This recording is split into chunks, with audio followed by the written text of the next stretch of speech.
guys, for today's vlog nga, pupunta nga tayo sa Plaza ng Luciana at tayo nga ay magmumukbang doon. Pero pagkagising ko nga ay sinimulan ko na nga muna ang mag-pruning nitong ating halaman at ako nga ay magre-replanting na din. Umulan nga na isang gabi kaya nga tayo nakaisip magtanim at talaga naman malambot-lambot ang lupa at mabilis nga lang itusok yung mga halaman. Pag talaga umulan ay makikita mo nga na masigla nga yung mga halaman at talagang sila ay buhay na buhay. Eto nga yung inayos natin bakod nung nakaraan, itong net nga po at block na plastic at dito na nga lang din natin i-replant itong ating Chinese bamboo. May kadamihan na nga ito at talagang makapal-kapal na kaya kailangan na nga ulit natin silang bawasan para nga at least makapagpadami nga tayo dito sa ating mga bakod-bakod. Gana rin na nga la ang gawain, ang libangan ko nga dito sa loob ng bahay lalo-lalo na po sa paligid. Sayang din talaga ang oras na lumilipas nga kaya nga po dapat ipahalagahan nga natin. Ito at napakabilis lang talaga ng araw lalong-lalo na nga po ang oras. Sobrang natutuwa nga yung puso ko pag ganito nga nakikita ko nga na green leafy nga ang ating paligid ay talaga namang ang saya-saya sa pakiramdam at ang sarap nga pong magpahinga. Dati nga ibasurahan nga itong parting ito pero ngayon nga sa katsatsaga nga natin ng paglilinis may iginaganda na nga siya. Eto na nga pong bakod na to ang inayos natin nung nakaraang vlog at itong ang halaman na to dati nga nasa labas pero ngayon nga ipinasok na nga natin para madagdagan ko na nga siya ng tanim. Ganito nga lang pong halaman ang gusto ko nga na nasa paligid para nga po siya ay magandang tingnan at talagang green na green. Ang hirap lang talaga mag voice over kasi nga po itong pwesto po namin ay mataas kaya yung ingay nga sa paligid ay talagang dinig na dinig. Kaya pagpasensyahan nyo na nga po. Ay finally at nakatapos na naman nga ako magtanim. Ayun nga may haabangan na naman tayo na halaman na lalago sa susunod. Doon nga po pala sa mga humihingi nga nitong halaman sa mga susunod nga po ay mabibigyan ko na lalong-lalo na nga po pag malago na nga itong ating mga pinagre-replant. Dahil nga tayo may pupuntahan, ayan, umuna na nga na bumaba rin si Batuting. Abay, syempre susunod nga ako at kasunod na nga din si Ate Keisha. Aba, at umaura pa nga aring mga ari. Aba, talaga naman nahihiya pa nga aring si Ate Keisha. Ipapart nga lang po natin itong tricycle at tayo nga po ay pupunta na dito kay nanay. Kayo nga din po ay pumasyala dito kay nanay. Dito lang po yan sa may plaza ng Luciana at mabilis nga lang din pong makita ang kanyang pwesto. Tara po,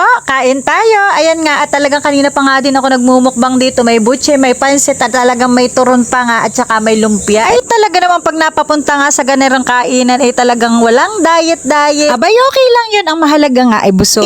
Talagang kainaman din ari si Batuting at talaga naman binabaybay nga ang mga food cart nga dito. Kaya hindi talaga pwedeng aalis nga ng bahay na wala nga dalang pera. Baka pag hindi binili ay mag-ilapon sa kalsada. After nga natin kumain, bibiyahin na nga ulit tayo at uuwi nga tayo sa Lumban. Gandang-ganda din talaga ako dito sa simbahan ng Pagsangan. Aba, ay talaga namang kakaiba nga din. In fairness at nasa mood nga lumabas ng bahay ang aming dalaga at kasama nga namin siya ngayon. Aba, ay talagang aming Ate Keisha ay dalaga na nga at ayaw na nga naglalabas ng bahay. Gusto nga ay nasa kwarto nga lang siya at aral ng aral. Parang kailan lang ay ganito nga din naman ako kaya nauunawaan ko nga din siya. Dati nga talaga hindi din ako naglalabas ng bahay. Mas gusto ko pa nga lang nakakulong sa kwarto. Sobrang init na nga sa mga oras na ito. Inabot na nga kami ng tanghali sa daan at talaga naman tirik na tirik ang araw ay baling init nga dito sa Lumban. Aba ay okay nga din at pag ganito nga kaganda matatanaw mo na tanawin, aba ay nakaka-relax kahit papaano. Ito nga po ang ating abangan sa mga susunod na vlog. Ayan nga po, i-follow nyo na nga lang po ako para updated po kayo. Thank you very much nga po sa patuloy po na nagsusupport po sa akin. Ayan nga, taga-affiliate pa nga ako. Bye bye po. Thank you so much po.